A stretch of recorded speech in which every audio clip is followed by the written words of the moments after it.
Friends, accustom, ACCUSTOM, accustom ಅಂತಂದ್ರೆ ರೂಢಿ ಮಾಡ್ಕೊಳ್ಳೋದು ಫ್ರೆಂಡ್ಸ್. ಒಂದು ಹೊಸ ಅಭ್ಯಾಸವನ್ನ ಬೆಳೆಸ್ಕೊಳ್ಳೋದಕ್ಕೆ ಇಂಗ್ಲಿಷ್ ಅಲ್ಲಿ ಅಕಸ್ಟಮ್ ಅಂತ ಕರಿತೀವಿ. ಫಾರ್ ಎಕ್ಸಾಂಪಲ್, ಈ ಸ್ಪೆಕ್ಸ್ ಧರಿಸೋದಿದೆಯಲ್ಲ ಫ್ರೆಂಡ್ಸ್, ಸ್ಟಾರ್ಟಿಂಗ್ ಅಲ್ಲಿ ಇದು ತುಂಬಾ ಕಿರಿಕಿರಿ ಅನ್ಸುತ್ತೆ, ಮೂಗಲ್ಲಿ ಏನೋ ಕೂತಿದೆ ಅನ್ಸುತ್ತೆ, ಅನ್ಕಂಫರ್ಟಬಲ್ ಅನ್ಸುತ್ತೆ. ಬಟ್ ಟೈಮ್ ಪಾಸ್ ಆದಾಗೆ, ಒಂದು 2 ವೀಕ್ಸ್ 1 ಮಂತ್ ಆದಾಗೆ ಈ ಸ್ಪೆಕ್ಸ್ ಧರಿಸೋದು ರೂಢಿ ಆಗ್ಬಿಡುತ್ತೆ ನಿಮಗೆ. ಈ ರೀತಿ ರೂಢಿ ಮಾಡ್ಕೊಳ್ಳೋ ಪ್ರಾಸೆಸ್ ಇದೆಯಲ್ಲ, ಇದಕ್ಕೆ ಅಕಸ್ಟಮ್ ಅಂತ ಹೇಳ್ತೀವಿ. ಇನ್ನೊಂದು ಎಕ್ಸಾಂಪಲ್ ಕೊಡೋದಾದ್ರೆ, ಈ ಉಗುರು ಕಚ್ಚೋದು. ಕೆಲವು ಮಂದಿ ಉಗುರು ಕಚ್ಚೋದನ್ನ ಒಂದು ಹ್ಯಾಬಿಟ್ ಮಾಡ್ಕೊಂಡಿರ್ತಾರೆ, ಒಂದು ರೂಢಿ ಮಾಡ್ಕೊಂಡ್ಬಿಟ್ಟಿರ್ತಾರೆ.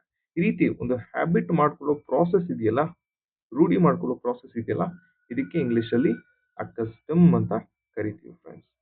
ಫ್ರೆಂಡ್ಸ್, ಈ ರೀತಿ ಇಂಗ್ಲಿಷ್ ಅಲ್ಲಿ ಹೊಸ ಹೊಸ ಪದಗಳನ್ನ ಕಲಿಯೋದಕ್ಕೆ ಪ್ಲೀಸ್ ಈ ಚಾನಲ್ಗೆ ಸಬ್ಸ್ಕ್ರೈಬ್ ಆಗಿ ಅಂತ ಹೇಳ್ತಾ, ಥ್ಯಾಂಕ್ ಯು ಫ್ರೆಂಡ್ಸ್.